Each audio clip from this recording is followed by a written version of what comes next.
Guys, welcome back to Beyond Boundaries. Sorry for the lack on the last couple of weeks.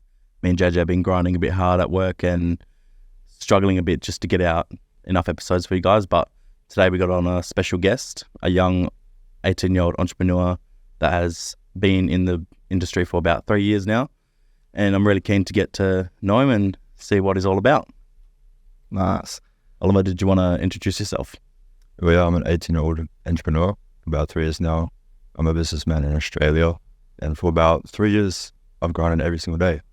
I've never missed one day. I'm always working hard, always succeeding, of course, always doing what I'm supposed to be doing. You know, the impossible takes longer, but miracles happen by hard work, right? Yeah, nice. I love that. I think that's really important. Working hard, being consistent, building yourself into the man that you need to become for who you need to become as well. So I wanted to ask, what is your story and what do you do?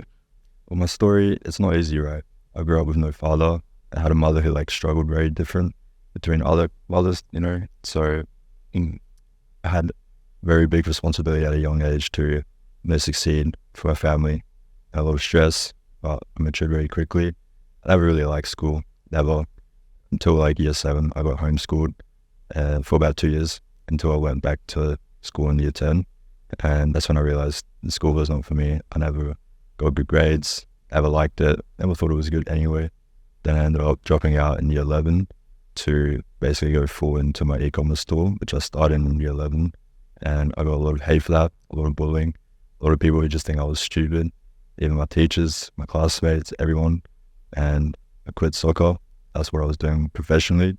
So I ended up doing e-commerce full time, dropped out in year 11.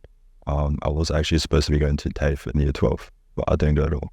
So I just went for the whole year 12, just doing my e-commerce store, and ended up quitting that e-commerce store, go full time into an agency, which is now, one of my biggest agencies for content creation. Then I had a lot of setbacks, as a farmer has to plant the seeds, has to make, crops grow, stuff like that, and then have to disappear. I have to cut crops, right, and have to build them back up again, right? And that's kind of what I did for my story, is always went to a lot of success, I had a lot of wins, and then I came back down. And then I just kept doing that for as long as I could remember, until I actually got to some consistency with, owning 4 businesses now, with, you can assume, a lot of income coming through. I don't have to worry about one business not succeeding, right? And I've never been a huge person who wants to go out party.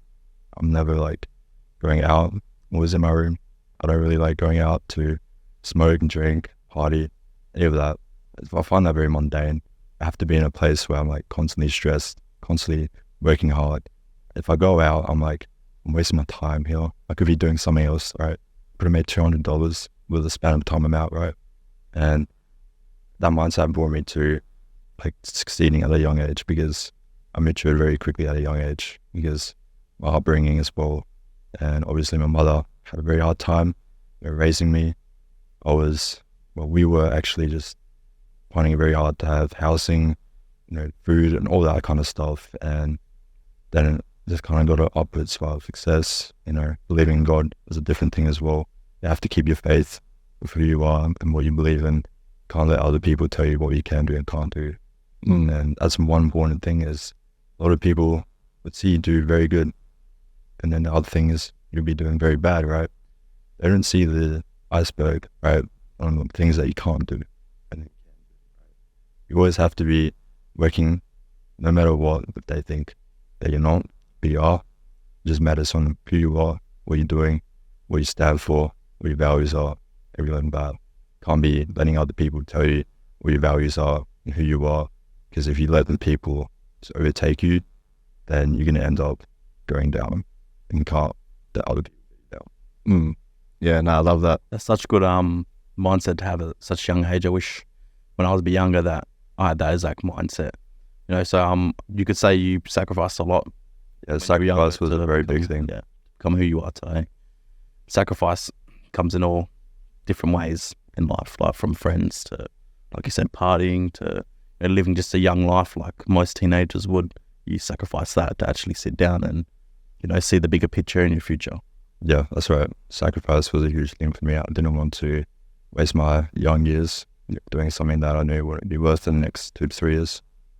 That's good. And you said you were talking about your e-conference company. Was that like a specific niche, or was that just like... I sold bonsai trees, which is those little Japanese trees, you know? No. Yeah, Nice. I sold those, and I had little lights on these ends of like sticks and stuff. Yep. And I sold them. I did drop shipping, of course, and I did it legit.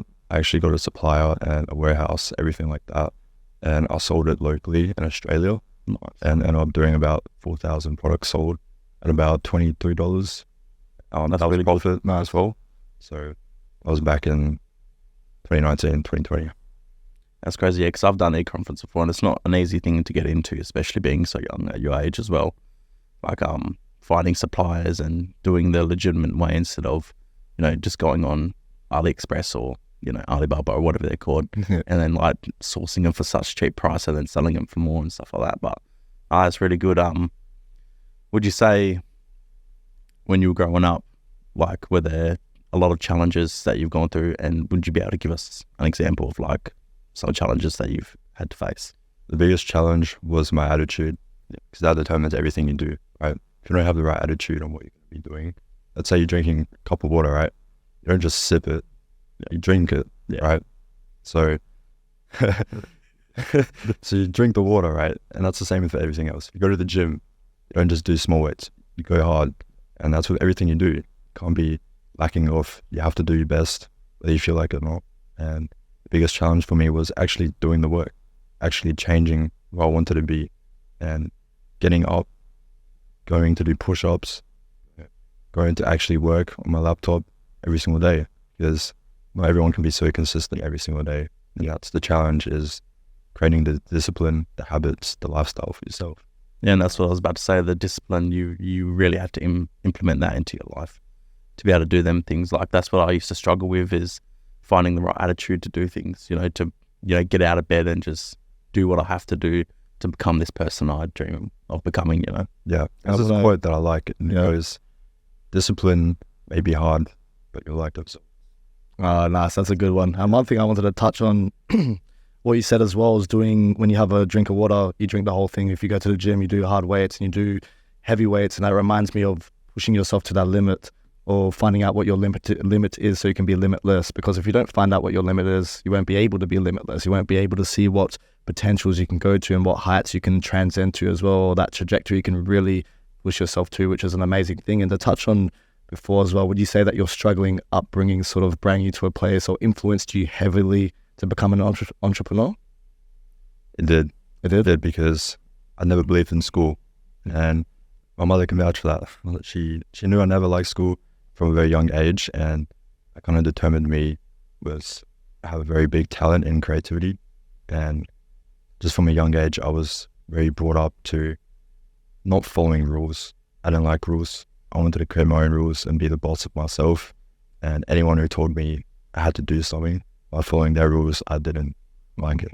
So that poured me to being an entrepreneur at a young age, is creating myself, creating the business I want, and making the rules I want.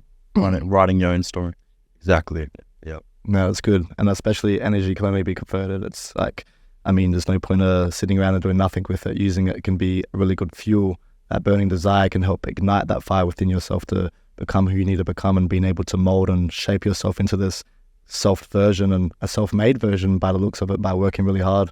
It can be definitely used for fuel. So yeah, I appreciate that. It's good. I hope you appreciate that for yourself. Of course, you have to take pride in yourself, Yeah. Do you usually do gratitude every single day, would you say? Do you pray? Because I remember you said something about God earlier as well, believing in God. What is your faith? Is there any religion you're a part of, or do you just believe in God? I used to be an atheist. I never really believed in God.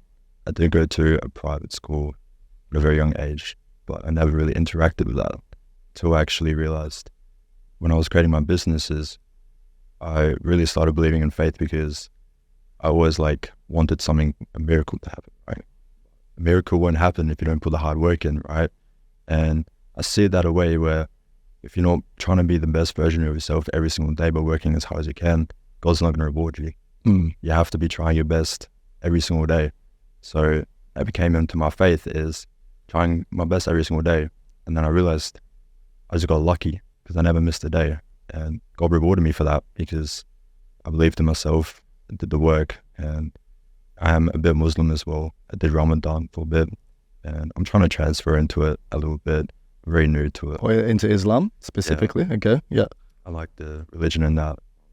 Mostly because of Andrew Tate. He influenced me and brought me to a new space, and I gave it a try, and I think I'll be moving. Yeah, I love that. Finding your faith is a really important thing, and for me, I reckon Islam is one of the most respected cultures or religion at the moment as well. It's doing a lot of good things, and it's good that you have faith as well, and you converted or wanting to convert even more into Islam and being able to believe in a God as well, which is really important. Being able to have that faith for yourself, keeps you centered, which is cool. Believing in a higher power, but also being able to show God that you're the best version of yourself and being able to reap those rewards. Because usually, what you touched on before is that people think they can work for something, but not really actually get to that point. But once you actually work for it and work really hard, you'll definitely get there. But with faith. Without faith, I mean, there's not anything that's going to be there. Yeah, I feel like a lot of people want to achieve a very high level, right? But as soon as they see something that is very, good, has a lot of reward, but they don't want to do the hard work because they know they're going to have to train every single day. They're not going to have to do it every single day until they achieve that. And the fact that they're thinking like that isn't going to get them to where they want because they're already living a comfortable life, doing what they already like. Rather keep winning doing that because they like the dopamine of their comfortable achievement. Instant gratification. They would rather live a comfortable life instead of striving for something that will be harder, be a bigger reward. Saying do something hard now will create an easier life later instead of doing the easy thing now and creating a harder life later. Exactly. I agree. And I think a lot of people nowadays believe they can say some affirmations, or when it comes to faith, I can just pray and it's going to come. It's like that quote, good things come to those who wait. Like, I don't really believe in that. I think good things come to those who work hard and discipline themselves, because with every action, there's a reaction. You can't sit there and believe that there's going to be a reaction to something when there's no action actually occurring. Yeah, exactly. Which is interesting, but yeah, I love that. So what does a typical day look like for you in your life? Being 18, having these businesses, working hard, dedicating yourself, I guess, diversing your time between all these different businesses. What does it look like? Well, the first thing is I plan my routine before I go to bed, and I have a dot point, and what I use is Notion. You might have heard of it. It's a very good, app. You can get it as an app. It's a very good app where you can track your achievements, things you need to do, basically just a to-do list, right? And I do this every single night before I go to bed. It's about 20 to 30 lists long, and wake up, first thing I do is 250 push-ups. Doesn't matter how long it takes, I do it, and then I go cook steak and rice, some avocado, stuff like that, because I'm bulking, And I feel like even though it's steak for breakfast, it sounds crazy, right? But the carnivore diet is a very good diet to have, and it boosts your testosterone, makes you more focused, masculine as well, I guess. So after I do that, I eat, I get into my work, do a couple calls, plan on my day a bit more, and then first thing I do as I go into my content creation agency, I check on my clients, editors, employees, stuff like that, see everything's going well. If it's going well, move on to my next task, which is basically just doing another 250 push-ups. After that, I go to the gym about 10 a.m. After my 500 push-ups, I do Monday chest, Tuesday arms, Wednesday legs, and then shoulders Thursday. And then I repeat that. And then after I come back from the gym, I go into my commercial real estate, which is a very huge thing for me at a young age, right? And I work on that, doing prospecting, learning new things on that, I do a bit of trading, and then it's just working on my business because I'm paid, and eating, training, and stuff like that. I'm never watching YouTube. I'm never scrolling on TikTok and Instagram. I find that very, a lot of people scroll on TikTok, Instagram. The average human being actually wastes about 12 to 18 years of their life scrolling on TikTok. It's an addiction. Yeah, and scrolling kills. So that's the power of mass destruction, is your phone. But your phone can also be very useful if you use it right. So that's pretty much daily life. It's not always the same. Yeah, it can be very different. I don't really have control over what my days will look like. So differences between what I'm doing every single day, it's nothing. Nothing really works how I want. I just go along with it. Yeah. Yeah. Find the flow. Yeah. Definitely. And that's really good as well. Would you say that from the beginning, because obviously this is for a lot of people, right? I think this is a pretty good routine. I would like this. But I know a lot of people that maybe have not jumped into the space of entrepreneurship or doing 200 to 500 push-ups a day or getting on with their work at the beginning. Would you say that you found that pretty difficult being able to adjust to this, heavy day of work? Or do you reckon that you sort of got into it pretty quick because of your mindset and maybe the struggling background that you had and the conviction that you had inside of you? Yeah, it matters who you are as a person before you even start it. So if you're a person that is already comfortable with their life, you're going to find it very, very hard, start something compared to a person who has nothing to lose. They have all the motivation in the world to start. So the difference is between who you are. Yeah, nice. So you could say your days are quite busy, and finding them right distractions from stopping you from just like being comfortable in one position. Yeah. And you're saying you have a content creation business. I just want to know like the fundamentals and how you actually got into that. Did you find that skill yourself, or did you always know that you could? Well, I actually started content creation at, I think, 14 years old of age, and I made YouTube videos that were very cringe. They were gaming videos, but I enjoyed editing and I enjoyed doing content creation at a very young age, which most people wouldn't even find. So that difference is between, I think, 2017 to 2019, and then I stopped for a little bit, and then obviously came back in 2020 in the late, and I started doing content creation for TikTok, and that's a very big thing for me. I started a motivation page called One Division, which basically means you are the division between the 1% and the 99%, and that started in 2021, and I grew in a year to 370,000 followers.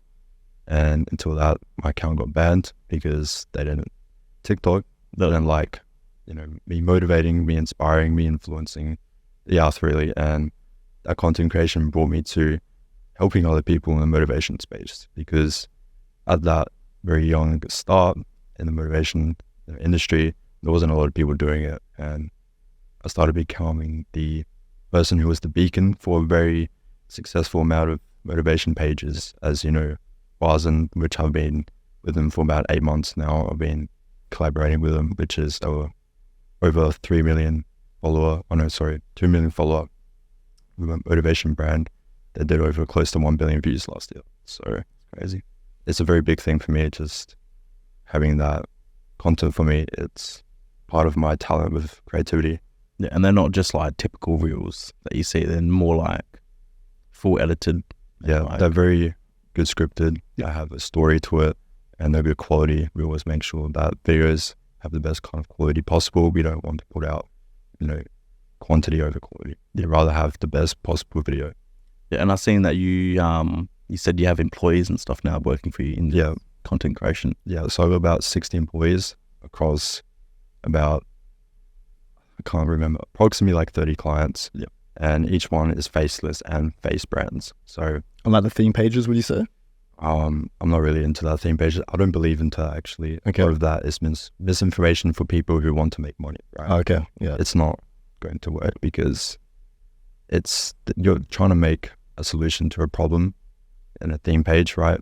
That the user already has enough experience to solve that problem. Okay. I just don't believe into the industry, but I do have a lot of motivation clients, a lot of face and brand clients, stuff like that.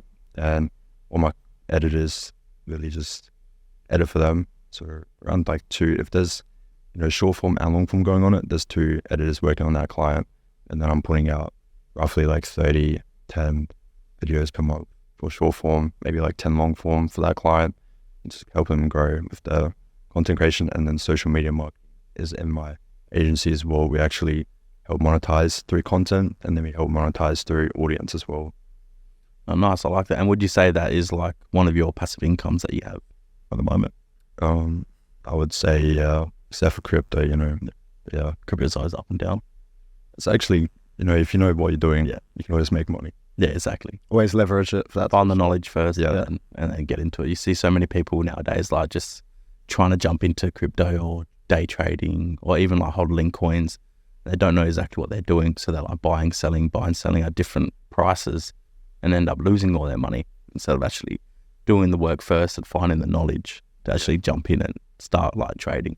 Self-education is really important. That's why I reckon it's good to do your own research, like you just said, with self-education, because I think a lot of people in the crypto space, but even other people's spaces, they just end up like hearing what someone said on YouTube or, you know, Twitter or something like that, and they just adopt that type of thinking, adopt that should be correct without doing the research. Yeah. They just chuck money into something that they haven't even researched the project or the back end or how that project is actually going to go. It's like a lot of people nowadays, I think, even when it comes to reels, what we were talking about before with short form content, and people addicted to TikTok and everything, they watch the reels and they might see something motivational and then they end up adopting that type of thinking without actually thinking about what that message actually is. You know, let's just say that someone says something motivational and it's just like, okay, I'm going to adopt that thinking now, or that ideology or that philosophy, but without actually self-analyzing what that actually means. Yep. Yeah, so I think it's really important to do self-education like every single day. And even in, like I tell everyone, invest in your knowledge, invest in yourself. Like if you're willing to go spend $500 on like a crypto coin or, you know, trying to make money from that $500, you might as well, instead of spending it on a crypto coin, you might as well put it into an investment like MTC, what you're joined up to, or like what I did, you know, is paying for this course to be able to learn for it first and then make your money. And, you know, and that's always the best way to do it. Indeed. Yeah, I like that. So Oliver, so you do content creation, you've been doing this for quite a while. If someone were to ask you, what's 3 things or 3 steps on how to build a social media brand, what type of knowledge would you give to them? Make a professional branding page. Don't look like you're just starting out, you know, even though you may be. Try to look as professional as you can. And then obviously learn the algorithm in your niche. Don't go ahead and just start creating content that you enjoy.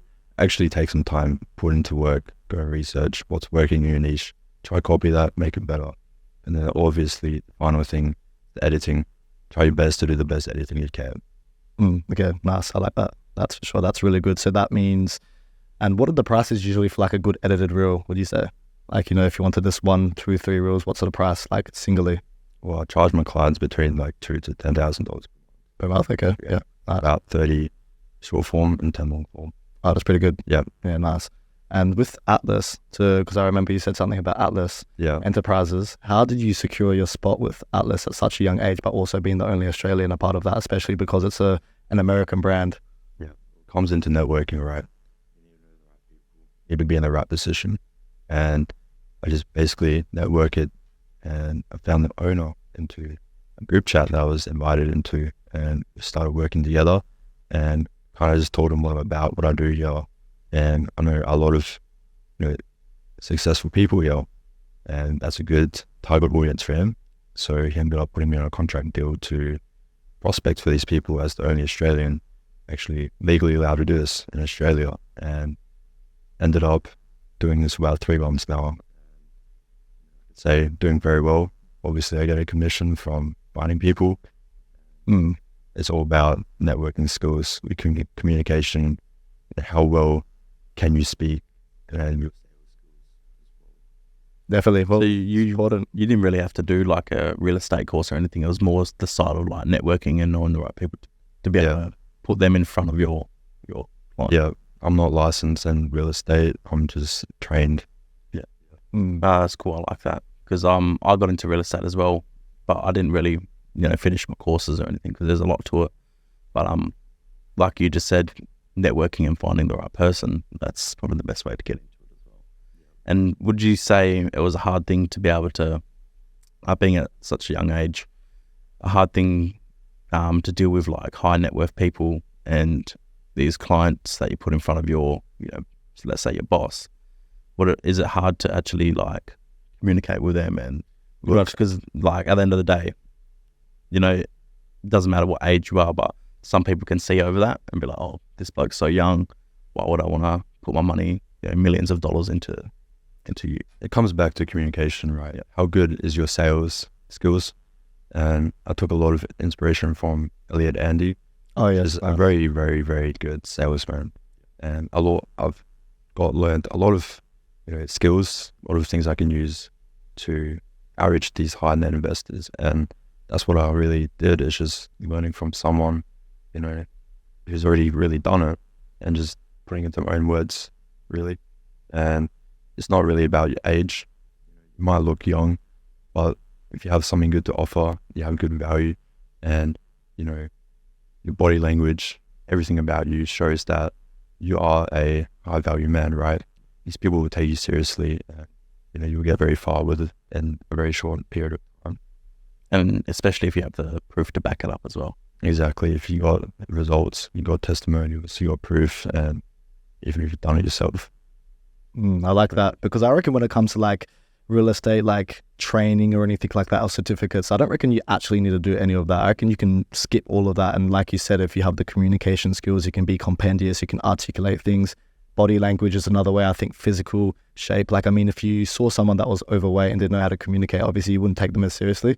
I can see, tall young man can communicate pretty decent for yourself. So they're definitely going to see that authenticity with how you relay and project information to them. Hey. Yeah, it's just who you are, really. Yeah. I love that. So it seems like you have quite a lot of core values in your life and things that you like to abide by. What are your core values? My core values is masculinity. That's masculinity. The first one. Yeah. You have to have masculinity if you're not doing what you're supposed to be doing, right? Just basing off stuff from your emotions. It's not who you're supposed to be doing. And the next thing is God, obviously. That's a very cool value for me. It brings me every single day towards my goal. And my third thing is training as hard as you can, with business, with work, anything you do. And my fourth thing is just believing in yourself. You can't be, let's say you want to achieve something, right? But you don't actually really believe in yourself. You just want it, but you don't actually want it because you don't believe in yourself enough. And if you really truly believe in yourself that you can achieve that goal, it's a law of attraction. It will happen. And that's a big thing as well, law of attraction. It's manifestation. Yeah. I didn't say that right. Wow, so that's all good. It's real. It's very real. And that can happen in a very short period of time if you know what you want and how you want it.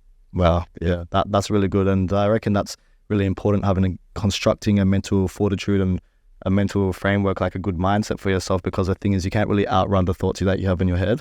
Right, so be believing in something that's not even occurred yet is going to give it the power for when it does occur, because if you can't believe that's a possible reality, it won't be a possible reality for you. And yeah, core values, I reckon it's really important, because with core values, when it comes to a tribe, when it comes to a company, when it comes to a family, everything like that, if you get even a brotherhood, like a business, if you get everyone abiding by these core values, everyone's going to act correctly, people are going to show up, people are going to be professional. And even just for yourself, for your core values, right? Let's just say that you create these core values. And then maybe you might be influenced to step into hedonism, or someone wants to party. But if you just think about these core values, it's just like, actually, no, I can't be doing none of this stuff. It's not a part of these core values. I've got to be exceptional. I've got to be masculine. I got to achieve. I've got to become the man that I need to become. It's going to be really good. When I have kids, I'm definitely going to be instilling core values into them from a young age. I reckon it's really important. Definitely not. And you can't let people step over you either. Like you just said. If you're following these core values, or if you have these morals, you got to be straight up with people, and you got to cut people off that aren't following with you. At the end of the day, you're on by yourself on this journey, and if people want to follow you, they have to follow what you want to do as well. Got to abide by find the, like you said, networking, find the right people to come with you. Definitely, it's abiding by them as well. Yeah. I love that. Core values, I reckon a lot of people don't really write down. It's good that you had some of them already ready to say. That's one thing I like to do, is ask people what their core values are, because if you can say it so quickly like that, it's good that you've got a good mindset, right? When you ask some people and they'll be like, oh, it's like, it's good to have these core values for yourself, because it just shows that you've been working on your personal development. And yeah, that's amazing. Hey, so personal development, do you see yourself doing this for the rest of your life? Just working every single day, being disciplined, doing what you have to do, become who you need to become? Of course, I don't see a day where I wouldn't be. Yeah, definitely. So this is at your discretion. I wanted to ask, what's the most you've ever made in 1 month? I know this could be personal for some people. Some people like to be transparent. Obviously, there's a lot of different months. It's not like a complete total net worth, but what's the amount you've made in like 1 day or something? Take a guess. 1 day or a month? Month. Let's just say maybe 50. Also, up more? Close. Up more, I'd say. 70? Yeah. 70? Yeah, that's pretty good. So 70K in 1 month? Yeah, I love that. It's good. And how does that feel? It feels unreal. Unreal? Yeah. actually jumped from 20K to 70K in like 2 months. So Wow. felt very unreal for me. And if anyone's wondering, that's from crypto. Was a very big part of that was from crypto. So from meme coins. Meme coins? Yeah. I trade a lot of meme coins, and that bring it all to that. No, I love that. That's really good. And especially from that 2 months, obviously you jumped from 20 to 70. Was that specifically just from crypto alone? It wasn't just all from crypto. It was actually from some of my businesses. Okay, so everything combined, yes? Yeah, nice. That's cool. And are you doing more like TA with cryptos, or more staking and holding and finding the right projects to chuck money onto, and then maybe something that has good growth potential? Yeah, it's more of, hodl with the Bitcoin, Ethereum, Solana, coins like that. And then there's the meme coins, just investing, actually, not just investing into some random coin and meme coin. I'm actually like doing the research into, let's say Pepe, right? It's at a very big market cap, and I got into that at a very low market cap. So this is doing your research and that kind of coins. Yeah, no, I love that. What about you? You've been doing your crypto recently? Yeah, I've been doing a little bit here and there, but it's hard when you're away at work, 12.5-hour days, and you're fucking exhausted after, But I try pretty much do it as much as I can. I'm still like charting up and finding and predicting markets. It's just putting on the trade that I haven't actually got back into yet. Yeah. Back in I think it was 2021, 2022, I was like trading all the time, making a killing, but you just fall off. But it's something I do really want to get back into. Absolutely. And one thing I like about all of us having this conversation at the moment is personal development. Obviously, we've all manifested each other technically in somewhat form, because who we are right now, like, I guess we all have a bit of each other inside of us because of the reflection, right? When manifestation, we reflect out. Now we're here, and it's for a purpose. And I believe that, obviously there's a purpose bigger than ourselves for all of us, right? And there's a generation that we have to help out. And I think that's the next generation. So it's good to see us all here doing the work. So Oliver, I know that you have some influences in your life, and obviously you have a mentor. Do you have a mentor at all? Yeah, I guess. Yeah, so who do you look up to? Like, is there any mentors, people you listen to, podcasts, whatever it is, people that you like to gain knowledge from different expertise to knowledge to spaces of niches and so on and so forth? Big one is Andrew Tate for me, obviously. Yeah. Pretty much when he started getting famous to now. And from people who have networks with as well, that are not mainly big influencers, big people that are very known, but these people are good mentors to me. And that's the most important thing, is you need to learn from people who've already made it. Like, if you want to be a millionaire, learn from millionaires. If you want to be strong, learn from someone who's already strong. So that's a big part of me, is just finding mentors. Following in their footsteps. Yeah. And I think I've said that in previous podcasts, where if you want to be like someone, just take what they do and pretty much copy it, implement it into your own life.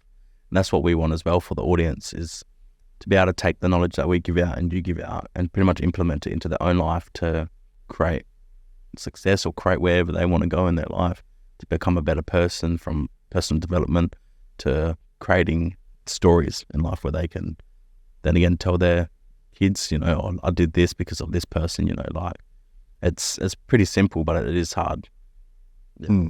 Definitely. Well, it's good to come across as people, like, all of us being here, like I was saying before, seeing other people working on their personal development. I just find it so fascinating, because there's not a lot of people in the spaces in Perth specifically. I'm not too sure if you guys agree, but I think in Perth specifically, there's only like a certain percentage of people that are actually like, trying to shift themselves, trying to transcend and have a transformation.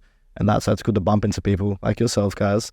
Like, yeah, cool. Let's get on. Let's do our work. Let's become something. And it's like that quote I said one time, plant seeds you'll never see the shade to. And that's what I think what we're doing now, is making that sacrifice, not just for our life right now, but our future generations, right? For our bloodline, for our lineage. That's why the way I look at it for my life, it's not mine. Obviously I have control over my own body, but when it comes to life, it's going to be passed on. Like, I'm just doing things for other people. That's the way I look at it. I find pleasure in doing things for other people, for a generation that needs it, especially for what's to come in the next 15, 20 years or something. Things are going to be really restricted. So being able to set foundation like we all are to become who we need to become, it's going to be really important. And I guess, being remembered, legacy, it's good. Creating a legacy around your name. Yeah, legacy. And it comes down to as well creating generational wealth, not for just yourself, but your family and the people that you're going to be passing that wealth on to. Yeah, absolutely. So Oliver, I want to ask too, which was one of my questions. So obviously, yeah, financially, right? you're building yourself, you're making a good income, you're doing a lot of good things with, Atlas and or TikTok automation, with your content creation as well. Would you say that in every other aspect of life, are you like building yourself, if that makes sense? Of course, not just in business, but in myself, physically and spiritually and emotionally, everything. Yeah. Because if you're not strong in all realms of endeavor, then you can't be the person that you have to work in all realms, even if you don't want to. But that's going to give you the biggest growth, right? Yeah. And I love that as well, because I always go back to these buckets, like in life, we have these buckets, right? Like we have to go fill them up. We have to go physically pour into these buckets. It could be physically, financially, emotionally, spiritually as well. Because when you ask most people, you ask them like, what is success to you? And they think like, there's $1 million, just money. I think that's only successful financially. But when I think about success as a whole, I think about success like all these aspects of life filled up, because that's being content, right? That's having all these aspects filled up and in check, in alignment, everything's going well. And that's when you actually get your full achievement. So it's good to see that you're working on all realms. That's the same with you as well, Johnny. Success comes in many ways. Comes down to your working out, your discipline, what you do on a daily basis. You could have success in any parts of your life. Like you just said, if someone was just saying, oh, I think success is just $1 million, it's not. It's who you are to become and make that $1 million. Definitely. So with TikTok automation as well, would you say that, how would I put it into perspective? For TikTok automation, how do you even set that up in the first place? I know obviously there's a lot of back end stuff, but was it a long period of time to be able to set that all up? Right, so TikTok automation is actually called Creativity Rewards Program. And that's something that you can use to create content that gets you paid. And I get paid around 500 to 1,000 USD. Oh, wow. And generated roughly 100 million views per month for that TikTok automation company. So with your RPM, which is mean revenue per mile, that can be around 30 cents to 50 cents to over $1, right? So it's a good income from that. But to set it up, it's not available in Australia. You need to have a US or a UK account is what I recommend. And you need to make buying it, but you use a VPN. And once you have the account, pick a niche that's good. Don't pick anything that's just going to be oversaturated, because that's actually real. If you actually start making content in a niche that's already getting a lot of content, which is the same, it's going to be even harder for you to go viral. It's not necessarily saturated, but it's going to be a lot more difficult for you. Then obviously you have, editing. You have to be good at editing. You have to make the best kind of edits in your niche. And then the algorithm as well. You have to know that. There's a lot of aspects into creating a viral clip that you need to understand. It is a very good piece of advice for me is you need to give the viewer a reward for watching to the end of the video, and not just scrolling on TikTok for no fucking reason. Actually scrolling on there to get some dopamine, right? If you're not having a reward for that viewer to watch to the end of that video, you're going to see that video as just useless to them. And unfortunately, you actually have to care about the viewer, even how useless they are. But you're doing this for money, right? And it's not even like a big amount of risk of an investment. You're making, it might even take you $10 for VPN, maybe $60 for account. Making like probably like 20, 30x in a month. Right? Oh, that's good. And I love that. And it's really good, like you just said before, what I picked up on, there's a lot of obviously aspects for content creation, but also with the TikTok automation too. Would you say that the best videos have to be under like 15 seconds? Because obviously everyone's attention span is fundamentally fucked up. So only people can focus on one thing for a certain amount of time before they flick through for more dopamine hits as well. So would you say that under 15, 20 seconds would be the best rule for engagement, to be able to get that engagement from the viewer anyways? I would say yes, but in terms of TikTok creativity programs, your videos need to be a minute long. To actually get paid from video that you're making, right? Now, you can make 15 seconds. They're going to do well, but they're not going to get you paid.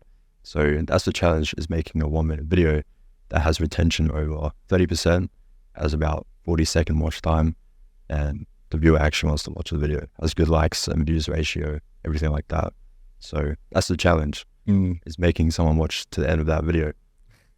And like you said, having that reward within the video to keep them watching.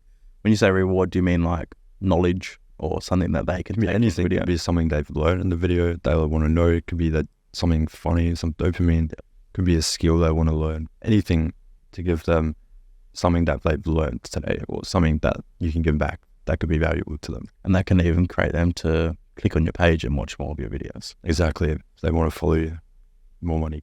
Yeah. No, that's good. Yeah, nice. And would you say for these videos as well, it's good to have a lot of like visuals, like a lot of things popping up, a little bit of movement as well, so you can keep people, I wouldn't say distracted, but attracted to the video a lot more because of the movement that's happening in the video? That is probably called brain rot, as you would know. It's called brain rot content. It's basically just, back in the day when I was making content, I used to have a split screen. So I used to have GTA or Minecraft gameplay like at the bottom, and then the extra aft would be some comedy or something like that. And same videos like that. Yeah, that would be essentially just brain rot content, is giving this viewer two things of dopamine at the same time, right? Which is like completely destroying their brain, but they're doing it to themselves, right? And now you can't really do a split screen because TikTok actually flags that as unoriginal content. You actually have to be creative now. You know, back then you can make a lot of money just putting some gameplay clip and some clip that you even edited, right? You can make a lot of money, but now you can't because they flag that as unoriginal. So the best thing you can do is just make content that is very creative, but almost looks like it's you, right? That's it. Yeah, nice. And I wanted to ask too, for TikTok, how we just went over that, you said you want to make them watch the whole minute video and make it obviously attractive for them to watch, and obviously get paid more when they watch the whole video rather than the 15 seconds or under 15 seconds. But what about for Instagram? Is that sort of semi-similar, or would you say that different rules apply for both of the different platforms? There's the algorithm for each platform: YouTube Shorts, Instagram, TikTok. So as you know, TikTok is the easiest to grow. You can get a very good algorithm on that. Basically, the algorithm is essentially the same thing as the golden rule, as I said. And the golden rule works in all aspects of platforms. So LinkedIn, YouTube, anything really. It's just picking a niche that isn't so overused in content and actually making it better. And if you do that and follow that golden rule, then we'll have no trouble making content. Yeah, and that's with everything then, yes? So Yeah. everything just applies for everything. So Yeah. even for Instagram, you'd want someone to be able to watch a whole minute video as well. So not even 15, 20 seconds or something like that, yeah? You can make it 15, you can make it 2 seconds. But you just don't get paid for that. Yeah. Yeah. And what was the golden rule before? Is that the one you're explaining to me here? Golden rule is actually very interesting, and I'll explain it to you. It's basically, imagine a person is driving their car and their tire got punctured, right? So they have to pull over and they have to fix the tire. Then someone came along with their car and they offered this person a wooden tire. Then they were arguing which one is better, right? Does he want to use this tire that he already has in his car? That is probably not as good as the wooden tire. And then another came with his golden tire. Now, this person tried to sell his golden tire to the person who had a punctured tire. Now, obviously, this person wants the golden tire because it's not going to puncture and it's going to make him look fancier. It's going to make him look better. And it's going to take him a lot further. So that's essentially the same thing. Don't reinvent the wheel of the tire. Just make it better, because if you make something better, then someone would want it, right? Yeah, nice. I like that. What do you think about that, Johnny? I like that metaphor. Pretty cool. Yeah, it's a good one. Yeah, it reminds me of like thinking about the car and stuff. It's like the red car theory one you explained That before. one's where you look for like opportunities. Yeah.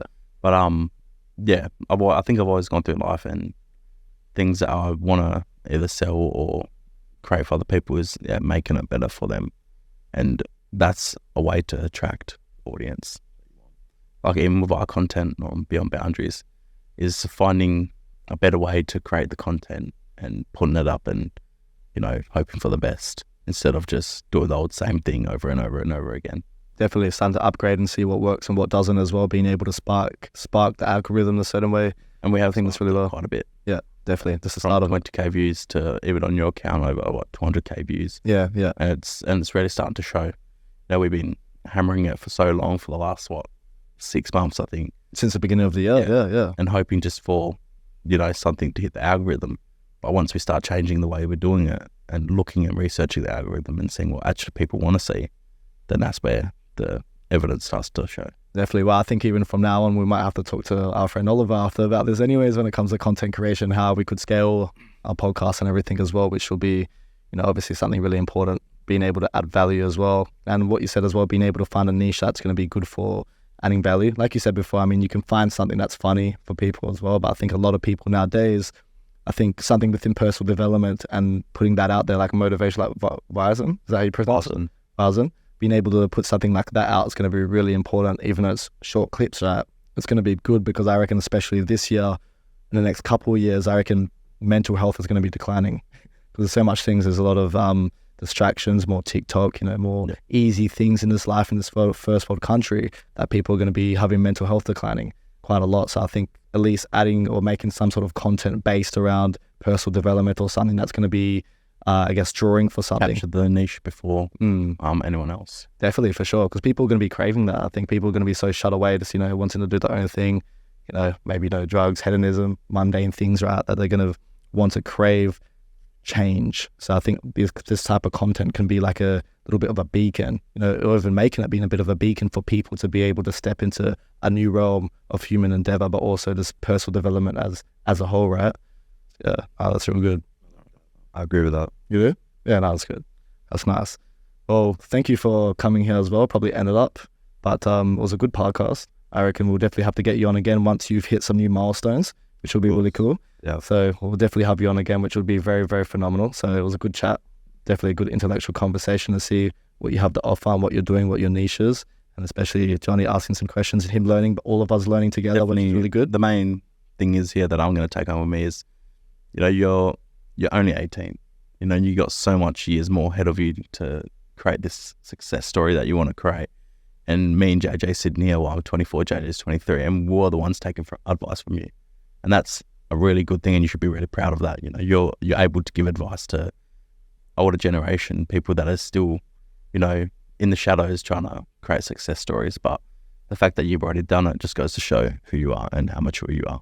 Yeah, of course. So I really respect you for that. It's a big achievement, of course. Yeah. So make sure you keep it up. Of course. Don't stop. Don't ever stop for anyone, yes? Of course, I'm not going to stop. Yeah, no, that's good. That's easy. So do you want to do the ending then? Hey.